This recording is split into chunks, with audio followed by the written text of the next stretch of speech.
The Democratic Party has had control of Washington for exactly 364 days. Tomorrow will mark exactly 1 year since President Biden was inaugurated on the West Front and promised to unite our people, lower the temperature, and bring America together.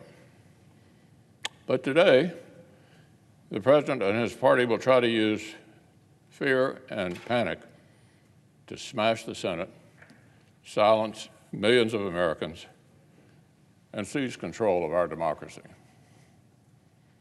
Now, there's no shortage of real crises Democrats might consider tackling. The worst inflation in 40 years, a seemingly endless pandemic, soaring homicides, a border crisis, and Russia flirting with war in Europe. But the administration and this Senate majority are focused on none of that. Instead, they've been consumed by a fake panic over election laws that seems to exist only in their own imaginations. So let's put a few basic facts on the table. Fewer than 0.5% of American adults believe that election law is our country's most important problem. When polls ask people what new federal election laws they want, the most popular response is none of the above. Actually, more Americans believe current voting laws are too lax than believe they are too restrictive. So let that sink in. You could have taken in hundreds of hours of left-wing rhetoric and media coverage over the past year and had no inkling of this basic fact. Significantly more Americans believe current voting laws are too loose and insecure than believe are too restrictive. Professional liberals have spent 3 straight years talking down our democracy, except a short period after they liked an election result and questioning elections was, at least briefly, off limits. But the American people are not buying that. Democrats have spent years stoking fear and panic over voting laws, and the American people simply do not buy it. But while Washington Democrats' fake panic has failed to persuade the country, it could still deal permanent damage. Today, the Senate will need to prevent this factional frenzy from damaging our democracy, damaging the Senate, and damaging our republic forever. First, our democracy. Professional liberals' fake hysteria over state voting laws is literally collapsing before our eyes. Even normally friendly media outlets are asking Democrats why a law like Georgia's is supposed to be outrageous when it is objectively more open than rules in blue states like Delaware and New York. President Biden's false statement about one state law earned him, listed as four Pinocchios in the Washington Post. That's not easy to get. There's no factional standard by which any state in America is creating a civil rights crisis, not compared to their own pre-pandemic baselines, not comparing across with other states. What's more, Democrats' own paper trails refute the notion this is about new state laws from 2021. 3 years ago, in 2019, Leader Schumer was already giving interviews about supposed voter suppression. The same conspiracy theories were being pushed back then. The same ominous buzzwords were in vogue. And 3 years ago, in 2019, Democrats had already introduced their first version of the legislation they'll be pushing today. This party line push has never been about securing citizens' rights. It's about expanding politicians' power. That's why their bill tries to weaken voter ID laws that are popular with Americans of all races.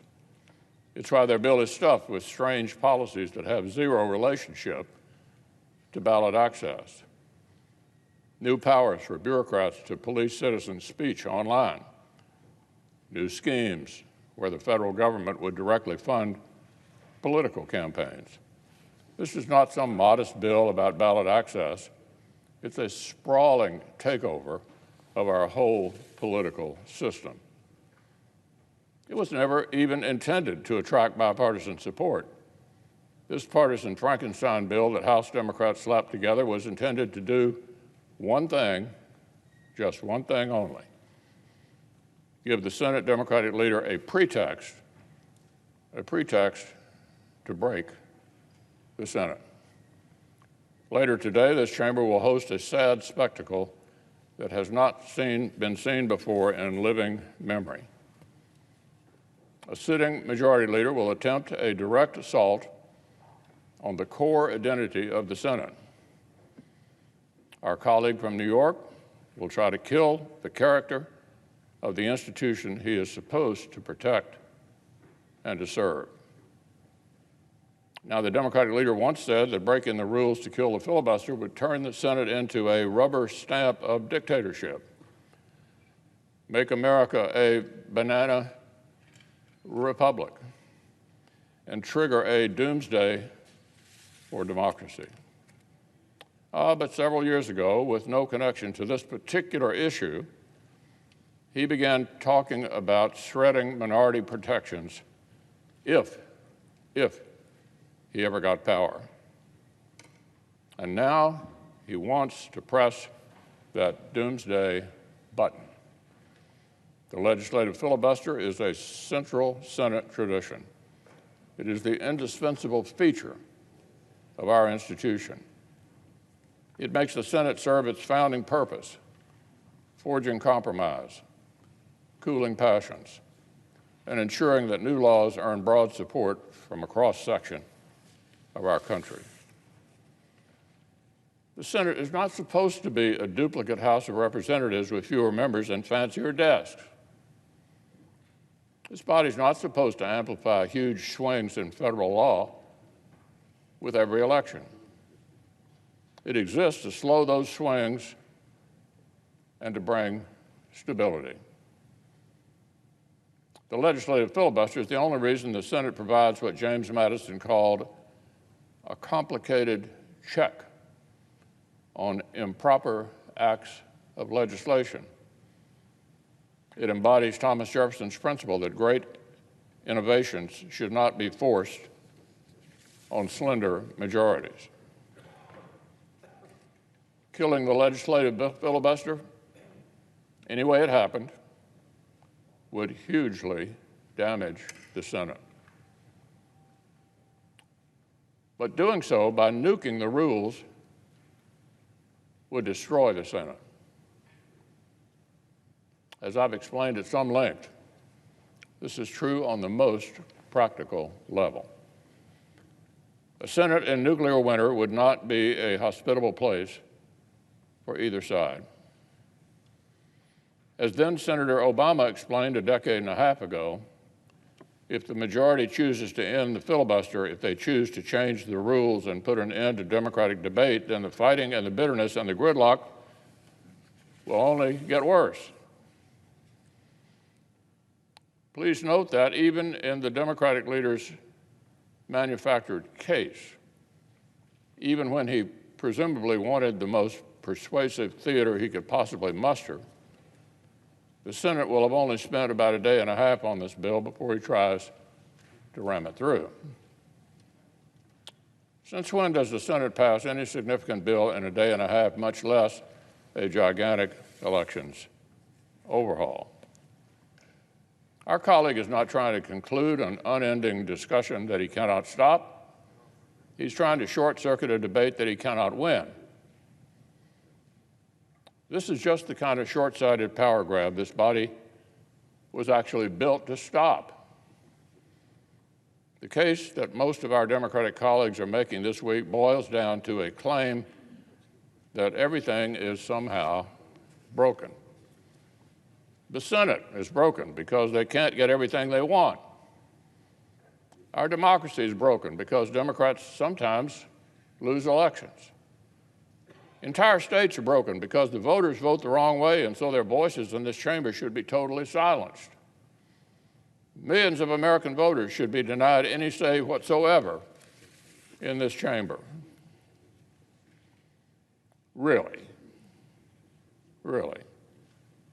Our Democratic colleagues claiming our entire republic is broken? That's what their anger and pessimism boils down to? They say we're hopelessly divided, that governing institutions that have served us for centuries need to be smashed and steamrolled, that we are fated to keep escalating brute force battles with no end in sight. This is exactly the kind of toxic worldview that this president pledged to disavow. But it is exactly what has consumed his party on his watch. You can literally hear it in their voices.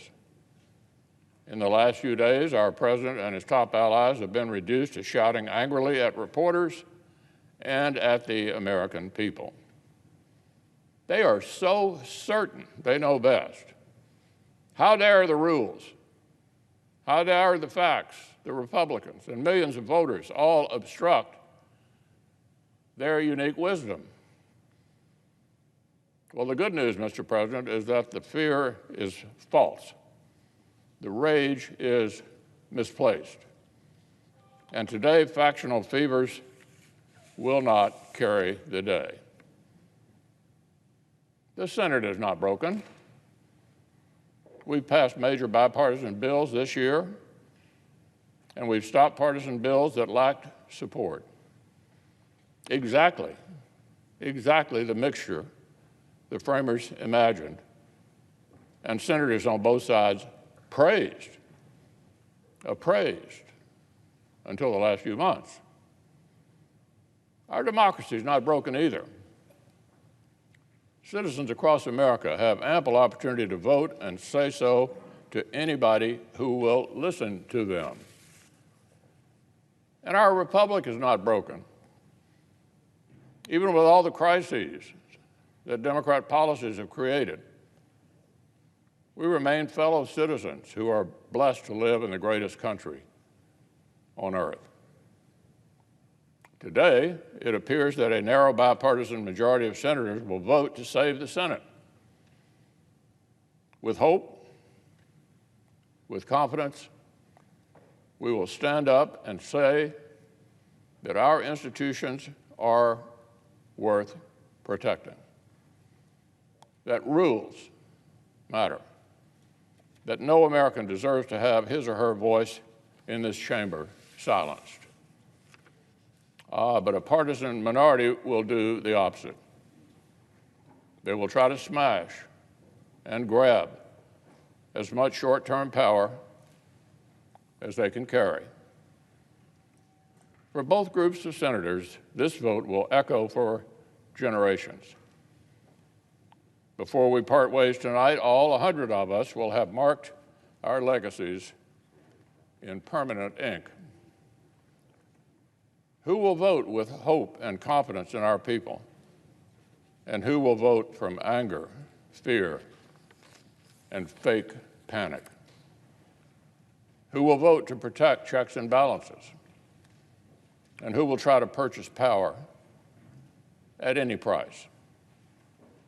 Who has the courage to protect every single American's voice in this chamber, no matter their home state, no matter their politics? And who will vote to silence millions of citizens for the sin of voting for the wrong team? The American people deserve to know. And from this day forward, they will.